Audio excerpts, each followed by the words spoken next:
की आमचे मुख्यमंत्री लाडके मुख्यमंत्री एकनाथ शिंदे साहेब यांना 2 वर्ष पूर्ण झाले मुख्यमंत्री म्हणून आणि सरकारला 2 वर्ष पूर्ण झाले। सरकारने जे जे काही गोष्टी केल्या आहेत त्या 2 वर्षाच्या कालखंडामध्ये त्याची सर्व माहिती तुम्हाला आम्ही देतच आहोत आणि त्याची प्रिंट तुम्हाला आम्ही देतच।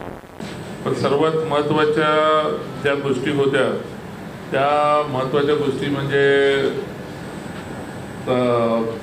परवाच शासनाने लाडकी बहीण लाडका भाऊ त्याच्यानंतर शेतकऱ्यांसाठी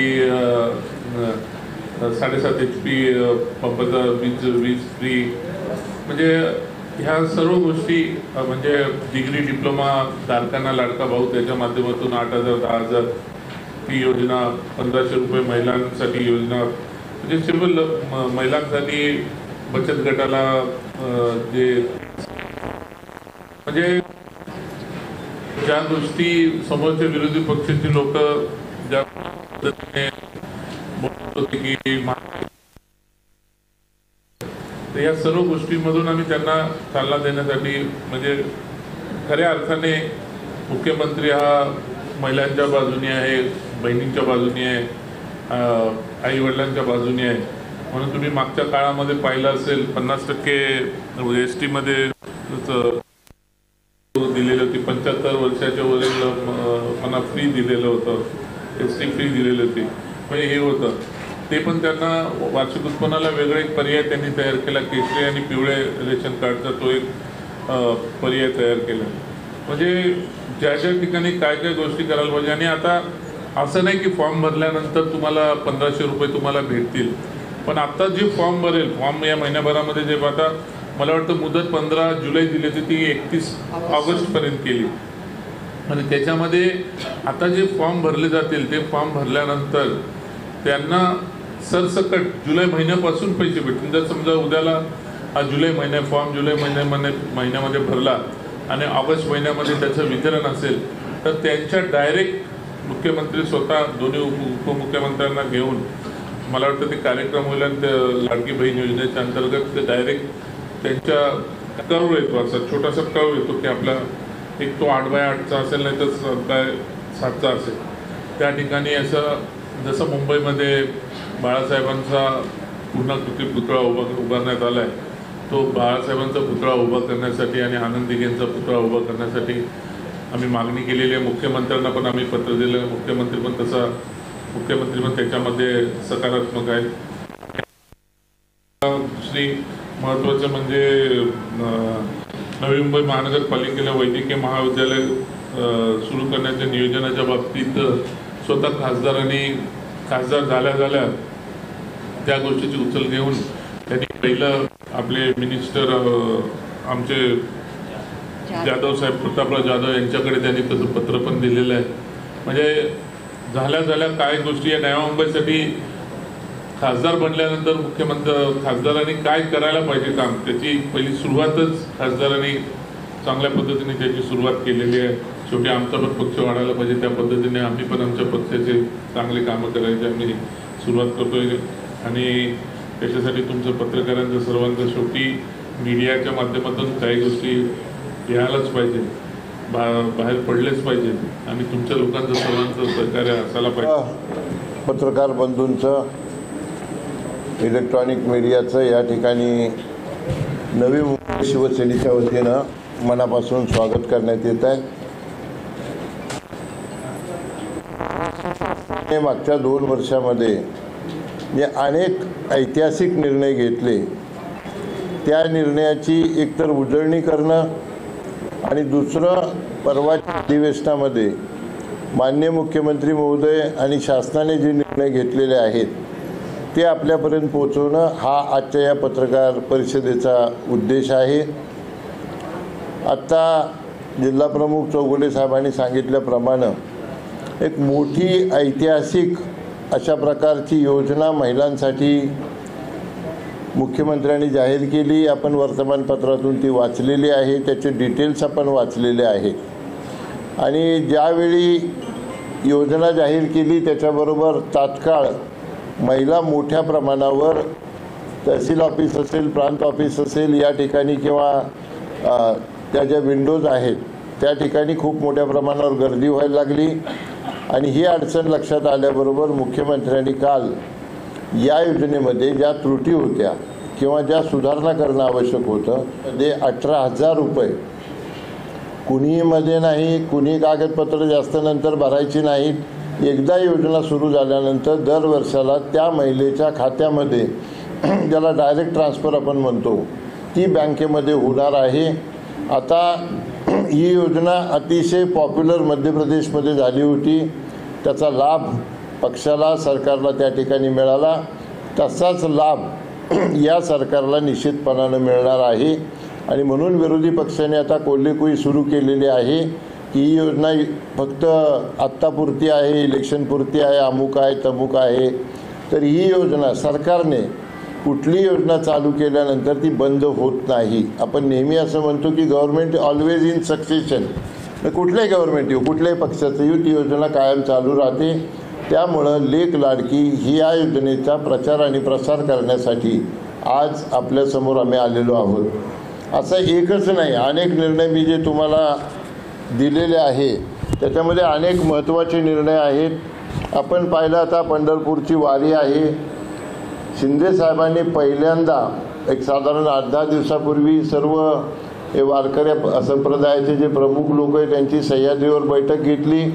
सविस्तर त्यांच्या अडचणी समजून घेतल्या आणि प्रत्येक दिंडीला 20,000 रुपये देण्याचं मान्य केलं.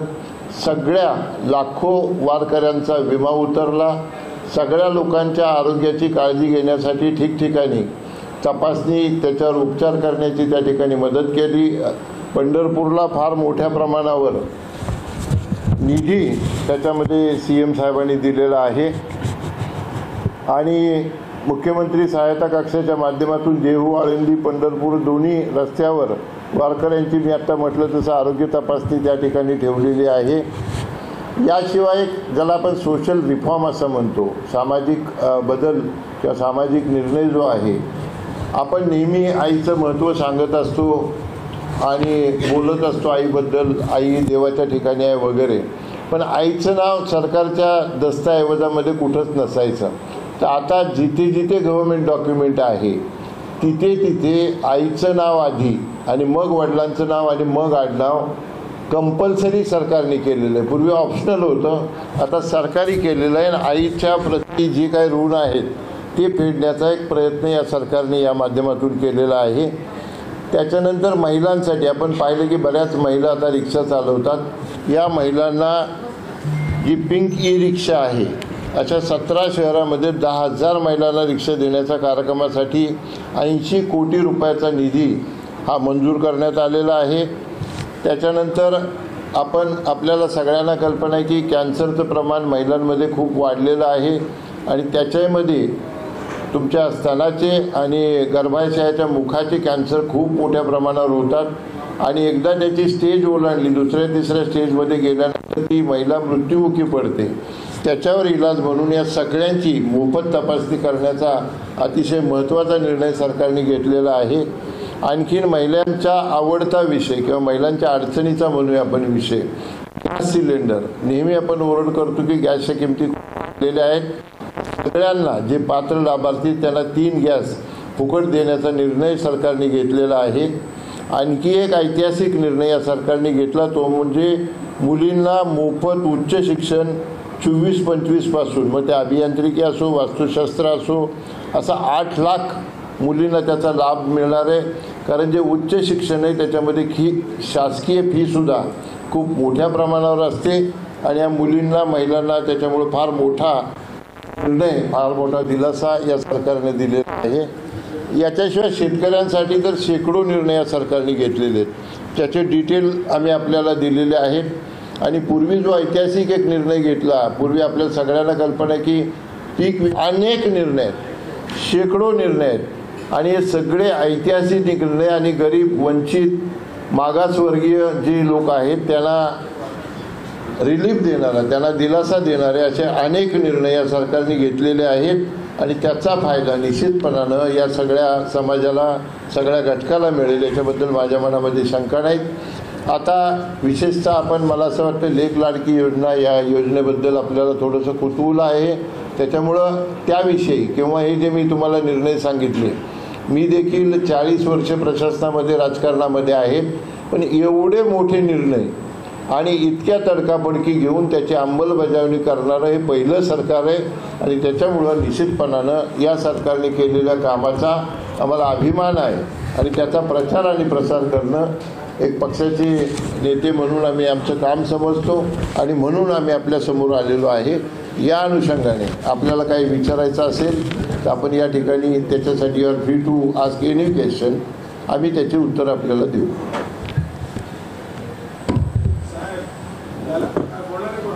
नाही नाही नाही तुम्हीच बोला. देशात महाराष्ट्र राज्य हे सगळ्या क्षेत्रामध्ये अग्रेसर असतात. आज महाराष्ट्राला मध्य प्रदेशची योजना कॅरी फॉरवर्ड करावी लागते. तर तुम्हाला काय वाटतं की या लेक लाडकी योजनेमुळे जसं मध्य प्रदेश सरकारला किंवा येथील सरकारला जो लाभ मिळाला तसाच लाभ तुम्हाला त्याचा फायदा महाराष्ट्रात होणार आहे? नाही, अग्रेसर आहे, उशिरा केला असं तुमचा बोलण्याचा थोडा उद्देश आहे. पण मला असं वाटतं जगामध्ये देशामध्ये ज्या ज्या चांगल्या गोष्टी घडत असतील त्याचं अनुकरण करणं हे आपलं कर्तव्य आहे. आणि म्हणून आपण ही योजना लागू केली. महाराष्ट्रातल्या काही योजना इतर राज्यामध्ये लागू होतात. आपण ही योजना पूर्वी सुरू करायला पाहिजे होती, पूर्वीच्या सरकारने केली नाही. आपल्या सरकारने खास अधिकाऱ्यांचं पथक पाठवून त्या योजनेचा पूर्ण अभ्यास करून त्यातल्या ज्या त्रुटी होत्या त्या दूर करून ही योजना आणलेली आहे. आणि निश्चितपणानं महिलांना जी आर्थिक अडचण येते त्या अडचणीमध्ये 100% नाही पण मोठा दिलासा या योजनेमध्ये महिलांना मिळणार असल्यामुळं निश्चितपणानं या सरकारला त्याचा फायदा होईल. नाही याच्यामध्ये एक गोष्ट अशी आहे की तुम्ही बोलता की मध्य प्रदेशने केले म्हणून आपण महाराष्ट्र करतोय असं तर काय तो त्याला कनेक्टिव्हिटी असेल. पण ह्याच्या अगोदर आता जर मग काय आपण महिलांना 50% ST मध्ये माफ केलं, वेगवेगळ्या महिलांसाठी याच्या अगोदर स्कीम चालू केल्या या 2 वर्षामध्ये. ते काय नजरेसमोर ठेवून नाही, पण काही गोष्टी असेल कनेक्टिव्हिटी असेल त्याला, पण असं त्यांच्यामुळे फायदा जे काही आता 2 वर्षामध्ये मुख्यमंत्री म्हणून ज्यांनी जे काही कामाची सुरुवात केली ते काय आपल्याला फायदा होईल म्हणून कामाचं ते नजरेसमोर ठेवून मुख्यमंत्र्यांनी केलेलं नाही. त्याच्यामुळे लोकांना काय सुविधा देता येतील कॉमन मॅन म्हणून मुख्यमंत्र्यांनी ते त्यांनी सुरुवात केली. संपूर्ण देशामध्ये चर्चा चालू आहे. जर महिलांना तुम्ही अनुदान देता तर त्यांना तुम्ही रोजगार का उपलब्ध करून देऊ शकत नाही, त्याचा सरकारने काय विचार केला? नाही याच्यामध्ये आता हा घेतला ना रोजगारासाठी. आता तुम्ही बोलता ते एक आपला काय बोलता बघा, आता तुम्ही म्हणता रोजगार. वाढवण बंदराला माझ्या माहितीप्रमाणे 75-76 हजार कोटी रुपये केंद्र सरकारने मंजूर केलं. त्याच्यातून 1 लाख लोकांना रोजगार मिळणार आहे. नाही होईल ना, त्यांची समजूत काढण्यात येईल ना. एवढा मोठा प्रकल्प, चांगला प्रकल्प आहे तर निश्चितपणाने त्याच्यातून मार्ग काढला जाईल ना. सर त्याच्यामध्ये दुसरा विषय असा तुम्ही बोलताय ना की महिलांना रोजगार वगैरे. आता मुख्यमंत्र्यांनी गोष्ट आता नजरेसमोर ठेवून नाही, महिला लखपती तर आहेच आहे, पण आता डिग्री डिप्लोमा बचत गटांना 30,000, डिग्री डिप्लोमाला 8,000 आणि 10,000. जे बेकार आहेत डिग्री आणि डिप्लोमा घेतलेले लोक आहेत डिप्लोमाला आणि डिग्रीला, तर त्यांना 8,000 आणि 10,000 प्रत्येक स्टुडंट दर महिन्याला, म्हणजे असं नाही वर्षाला, दर महिन्याला ते द्यायचं. ते पण त्यांनी मुख्यमंत्र्यांनी हे केलेलं आहे. म्हणजे बेरोजगारीच्यासाठी जे सर्व पर्याय आहेत. सरकारने प्रचंड काम केल्याची यादी दिलेली आहे. लोकसभेमध्ये एवढं अपयश येण्याचं कारण काय?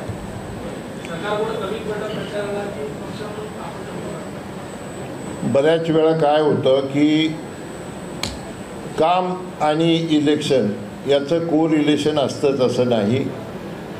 त्यावेळची परिस्थिती, भावनात्मक मुद्दे या गोष्टी त्याच्यामध्ये मॅटर करत असतात किंवा तात्कालिक काही इश्यू त्याच्यामध्ये येतात आणि त्यामुळे इलेक्शनमध्ये कुठे जिंकतं कुठं हारतं असा प्रकार घडत असतो. आता कोकणामध्ये संपूर्ण युतीचे लोक निवडून आले, आता दिल्लीमध्ये तुम्ही पाहिलं सरकार एकाचं होतं, सगळे भाजपचे लोक निवडून आले.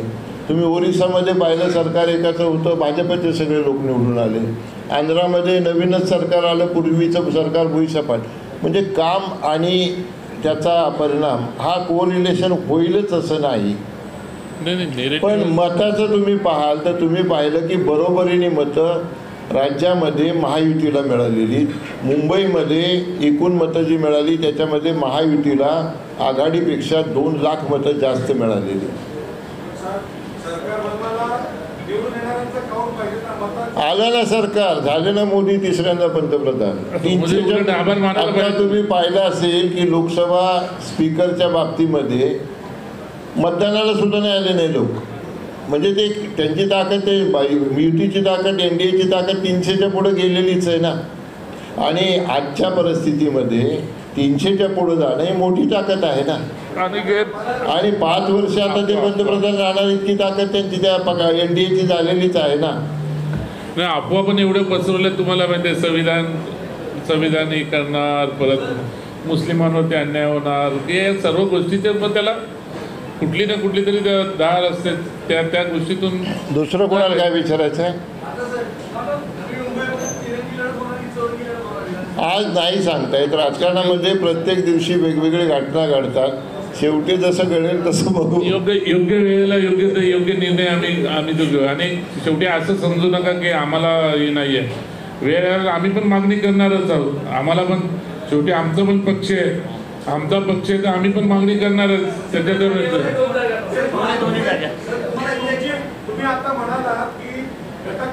आपण जरा कामं जी आहेत त्याच्या बाबतीत तुम्हाला काय बोलायचं असं जरा बोलू द्या ना. बाकीच्या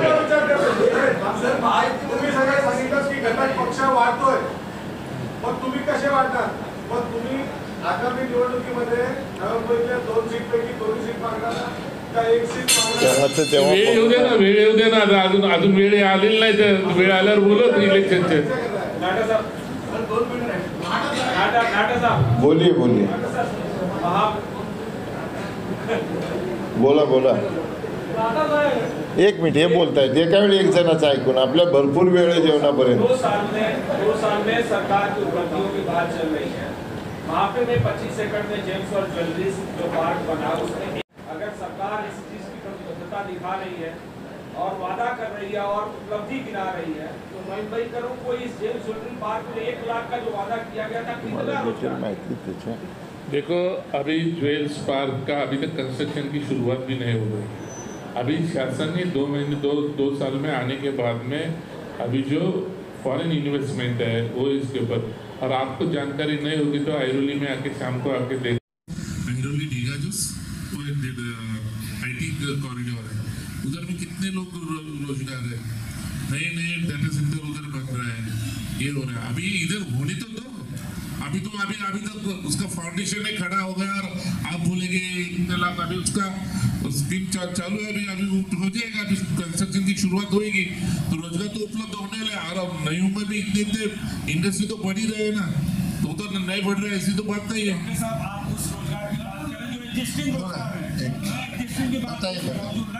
एक मिनिट शर्मा जी काय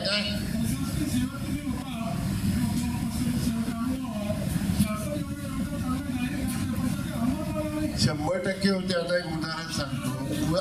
ऐका 2 वर्षामध्ये 1 लाख लोकांची रिक्रुटमेंट एकही तक्रार न होता होणं ही फार मोठी गोष्ट आहे. लक्षात घ्या. 1 रुपयामध्ये शेतकऱ्याला, आपण इथं शेती नाही आहे पण शेतकऱ्याला 1 रुपयामध्ये विमा तुम्ही शेतकऱ्याला जाऊन विचारा. शेतकऱ्याला 12,000 रुपये त्याच्या खात्यामध्ये जमा होतात. त्याला विचारा त्याचा किती फायदा होतो. या सगळ्या गोष्टी मॅटर करतात. लक्षात घ्या तुम्ही. किंवा आता मुंबईमध्ये किंवा महाराष्ट्रामध्ये 8.5 लाख कोटी रुपयाचे इन्फ्रास्ट्रक्चरची कामं चालू आहेत.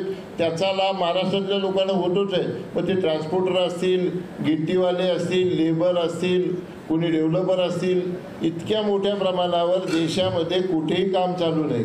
आणि परदेशी गुंतवणूक ही राज्यामध्ये देशात नंबर 1ला आपण आहोत. या साध्या गोष्टी नाही आहेत. आणि हे तुम्ही निर्णय जे आहेत यातला एकही निर्णय चुकीचा नाही. कुठलाही निर्णय असा नाही की ज्याचा GR निघाला नाही किंवा ज्याची प्रोसेस सुरू झालेली नाही. दादा साहेब मला एक सांगा, त्याच्यामध्ये माझं थोडं reading केलं. 8 वर्षावरील महिलेला हा लाभ मिळणार नाही. 65 त्यांना काय होतं, इतर योजना चालू असतात ना नाही त्यांच्यासाठी. 65च्या वरती गेल्यानंतर संजय गांधी निराधार इतर योजना लागू योजना. आहे. सेम आहे ती 1500चे त्यांना, म्हणजे असं 65 पर्यंत. आता ही जर 1500 झाले तर जर 65च्या नंतरच्या ज्या महिला आहेत त्यांच्यासाठी संजय निराधार हा योजना आहे ना, ती पण सेमच योजना आहे. त्याला पण ते 1500 रुपये त्यांना पण लागू आहे. आधी 1000च होतं, या सरकारने आता 1500. वाढवले. म्हणजे असं कोणी नाही असं केलं. दुसरी एक गोष्ट सर, प्रत्येक तुम्ही योजना जी जाहीर करता सरकार म्हणून, त्याला रेशन कार्ड असेल, त्याला तुम्ही पॅन कार्ड अटॅच नाही करत. याचं पण सेम सिस्टीम आहे. पॅन कार्ड अटॅच नसल्यामुळं नेमकं उत्पन्न किती आहे गाडीच लागायच्या त्याबद्दल काही नाही, आता महिलांसाठी जी योजना आली लाडकी बहीण, त्याच्यामध्ये उत्पन्नाचा दाखला काढायला महिलांना त्रास व्हायला लागला, डोमेसाईलला त्रास व्हायला लागला. म्हणून सरकारने सिंपल केलं की तुमच्याकडे पिवळं किंवा केसरी रेशन कार्ड असेल ना, that is more than enough, आम्ही त्याच्या आधारे तुम्हाला देऊ. तुम्हाला प्रशासकीय तुम्ही इतका वर्ष काम केलं, तुम्हाला माहिती की हे इझी मध्ये पुढे मिळतं. म्हणून पॅन कार्ड हा पारदर्शक किस्सा आहे असं मला वाटतं. पण आधार कार्ड वगैरे घेतलेलं नाही, त्याच्यात सर्व गोष्टी अवेलेबल आहे. पॅन कार्ड सुर्वे साहेब बोला. सोपे उदाहरण दिलेलं कशाला पाहिजे. सुर्वे साहेब बोला. काय काय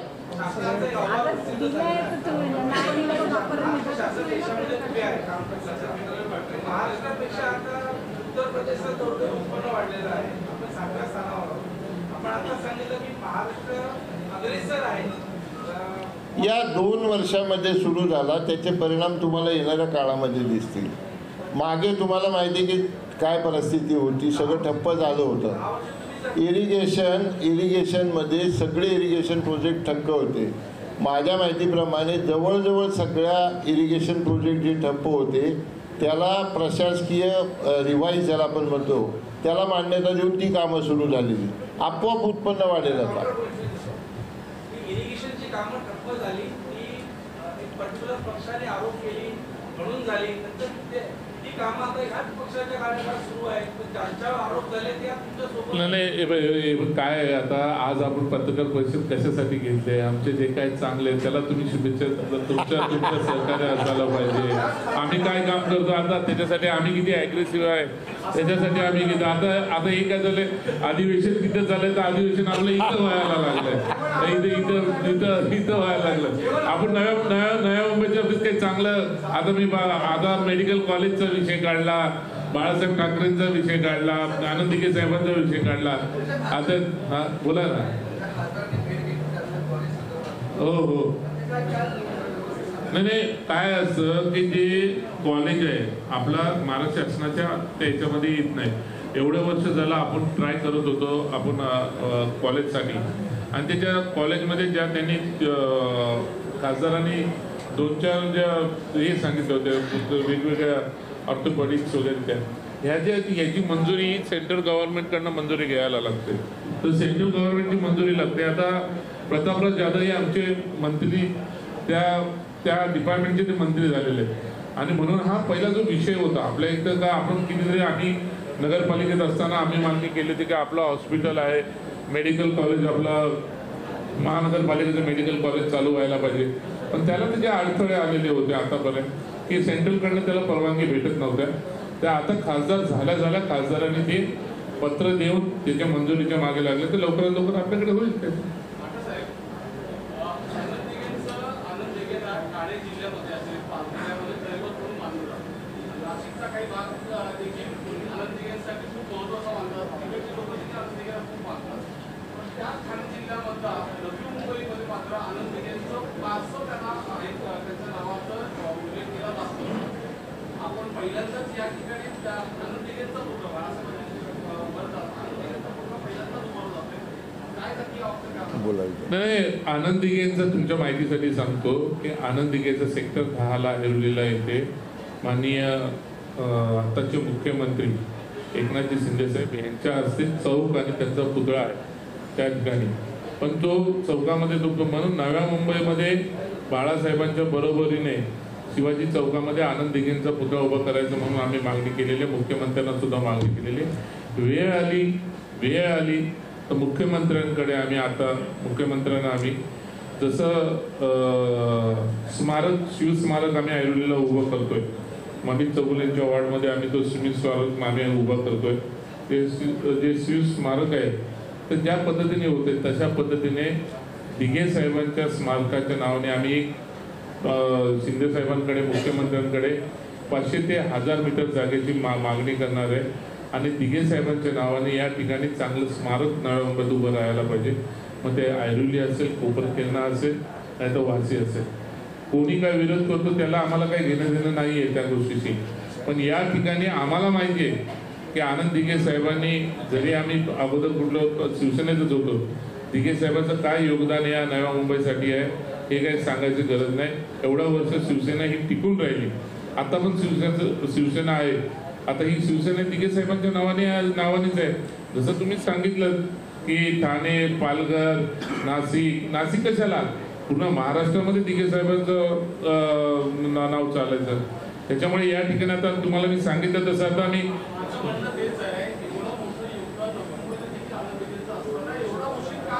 नाही उशीर कुठे झालेलं आहे. नाही दिघे साहेबांचं नाव प्रत्येक वेळेस, आता एवढ्या निवडणुका झाल्या, आमच्या निवडणुका झाल्या, आम्ही दिघे साहेबांच्या नावानेच बाळासाहेबांच्या आणि दिघे साहेबांच्या नावानेच निवडणुका लढवलेल्या आहेत. आता ती काय सांगायची गरज नाही. ज्यांना कोणाला काय दिघे साहेबांच्या नावाबद्दल ॲलर्जी असेल ते आम्हाला त्याच्याशी काय घेणं नाही देणं नाही. पण आम्हाला आमच्या मनामध्ये ध्यानामध्ये दिघे साहेब आहेत ना, आम्हाला त्याच्याबद्दल आदर आहे. त्याच्यासाठी आम्ही मुख्यमंत्र्यांकडे आता तुम्हाला सांगितले तशा पद्धतीच्या स्मारकासाठी जागेची मागणी करणार दिघे साहेबांसाठी. आणि दिघे साहेबांचं स्मारक उभं करण्याचं, दिघे साहेबांच्या नावाने स्मारक उभं करण्याचं आम्ही सिडकोकडनं जागेची आम्ही मागणी करणार आहोत. आणि त्याचं पत्र आम्ही, मला वाटतं या पुढच्या हप्त्यामध्ये मी आणि नाटासाहेब आम्ही शिंदे साहेबांना पत्र देऊन त्याच्यासाठी जागा घेणार होतो.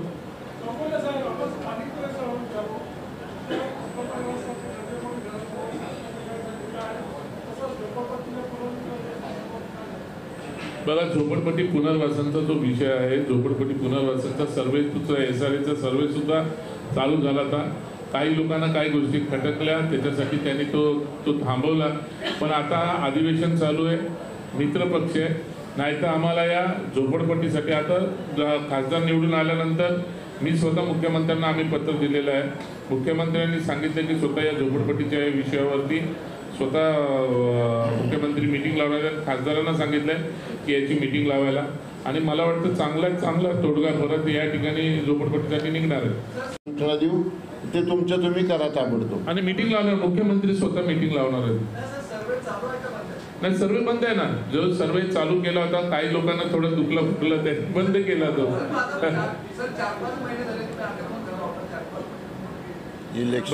बघा हे निवडणुका होत्या म्हणून आम्ही काही गोष्टीत बोललो नाही. आता तुम्हाला मी सांगतो, आता संविधान हातामध्ये घेऊनच झोपडपट्टीसाठी आम्ही लढाई लढणार आहोत. तुम्ही आनंद त्याच्यासाठी तुम्हाला जी काय हे अधिवेशन होऊ द्या, आणि अधिवेशन झाल्यानंतर तुम्हाला हे सर्व गोष्टी समजेल. बघा, नव्या मुंबईमध्ये मी काय बोलायची काय गरज नाहीये. आता रिडेव्हलपमेंट चालतात, न्यू डेव्हलपमेंटला FSI मिळतो, त्याला मिळतो. आता लाव रे व्हिडिओ, अशी परिस्थिती आमच्यावर कोणी आणू नये. आता ते जे काय झोपडपट्टीसाठी जे काय कोणी काय वल्गना केलेले आहेत ते लाव रे व्हिडिओच्या माध्यमातून आम्हाला ती करायची पाळी आमच्यावर येऊ नये. ती येणार पण नाहीये.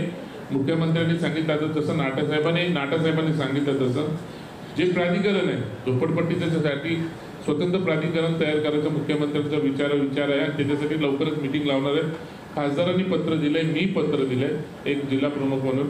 आणि त्याच्यासाठी सुटसुटीत म्हणजे जे SRA क्लस्टरमध्ये जे काही प्रॉब्लेम्स येत होते, त्याला वेळ जात होता, त्याच्यासाठी आपल्या प्राधिकरणाच्या माध्यमातूनच ते नाही करण्यासाठी त्यांनी एक स्कीम तयार करणार आहे. एक त्याला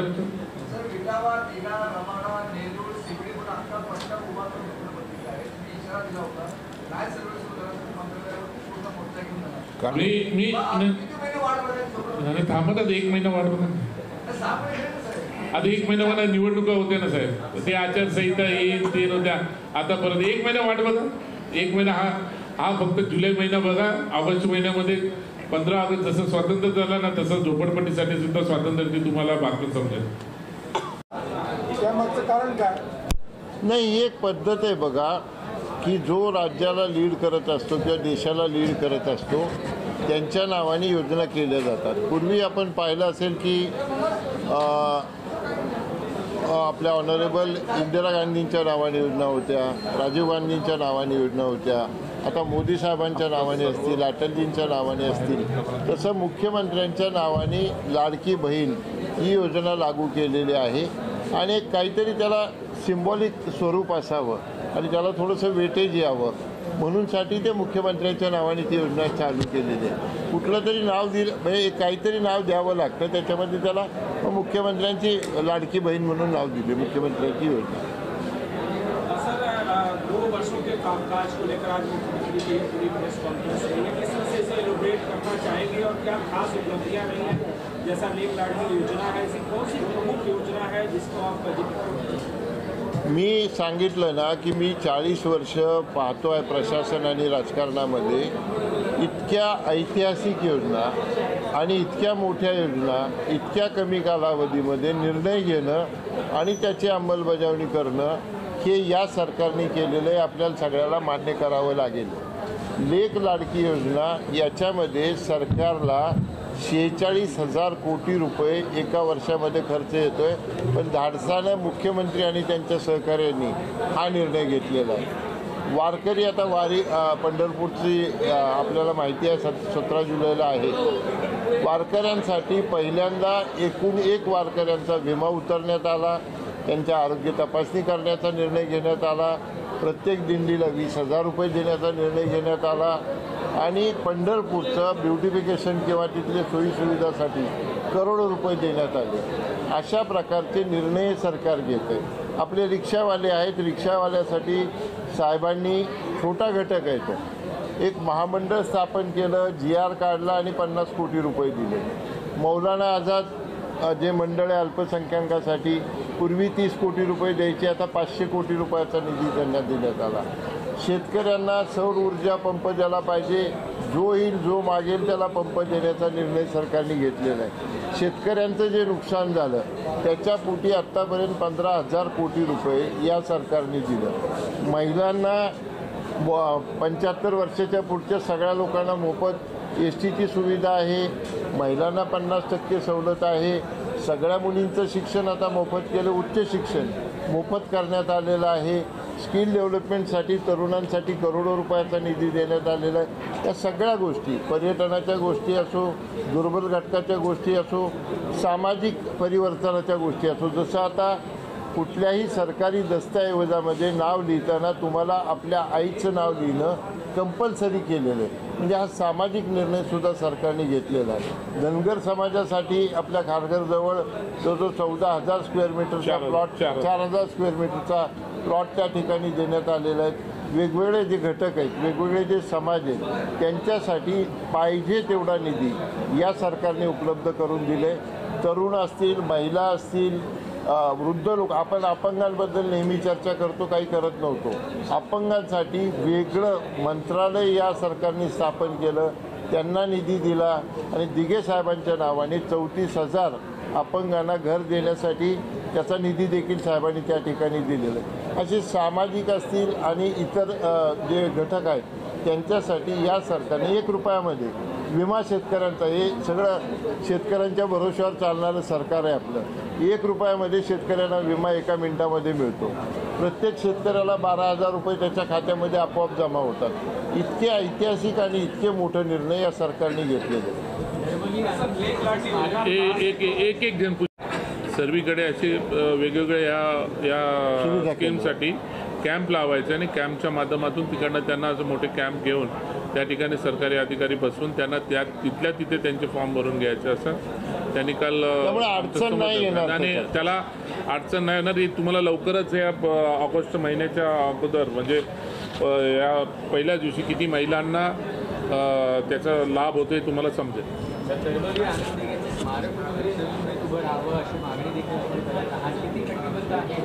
नाही बघा, जो संकल्प आम्ही केला तो संकल्प कोणी किती समोर आला तरी त्याला पार करून आम्ही ते संकल्प आम्ही केलेला.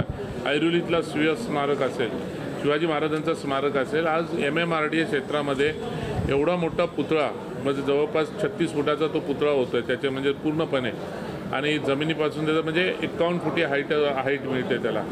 आज तिथे एक स्मारक आम्ही उभं केलेलं आहे आणि तुम्ही पाहिलंच असेल तर ज्या पद्धतीने ते स्मारक उभं करतोय त्या स्मारकामध्ये, शिवाजी महाराजांच्या स्मारकामध्ये आम्ही संपूर्णपणे असं ठेवलेलं आहे गड किल्ल्याचा 3D संपूर्ण शस्त्र वगैरे असं त्याच पद्धतीने त्याच धर्तीवरती आम्ही आनंद दिघे साहेबांच्या नावाने मुख्यमंत्र्यांना आम्ही आता पत्र दिलेलं आहे.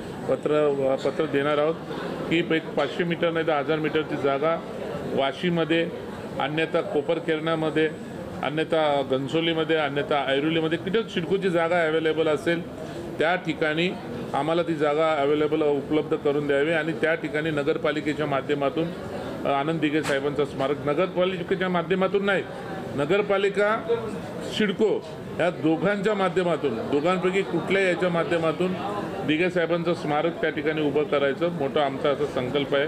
आणि त्या स्मारकामध्ये मोठे हॉल्स असतील आणि दिघे साहेबांचा जो काय आतापर्यंतचा प्रवास असेल त्या ठिकाणी संपूर्ण माहिती असेल आणि साहेबांचा त्या ठिकाणी साहेबांचा स्वतः दिघे साहेबांच्या त्या स्मारकामध्ये मोठा उभा पुतळा असेल. अशा पद्धतीने आम्ही नाटासाहेबांनी आम्ही ते संपूर्ण स्कीम केलेली आहे. आणि सर्वात महत्त्वाचं म्हणजे आम्ही खासदारांच्या माध्यमातून आम्ही आयुक्तांना शिवाजी चौकामध्ये आम्ही जागेची मागणी केलेली आहे. त्या ठिकाणी बाळासाहेबांचा पूर्णाकृती पुतळा आम्ही जसं मुंबईमध्ये उभा केलेला आहे त्या धर्तीवरती बाळासाहेबांचा पूर्णकृती पुतळा त्या ठिकाणी उभारण्यात यासाठी आम्ही सर्व प्रयत्नशील असणार. आणि एनी कॉस्ट याला आता तुम्ही लोकांनी विचारलं एवढ्या दिवस का अमुक तमुक, या कुठल्याही परिस्थितीमध्ये त्याची इम्प्लिमेंट या 2-3 महिन्यामध्ये होईल तुमच्या निदर्शनामध्ये.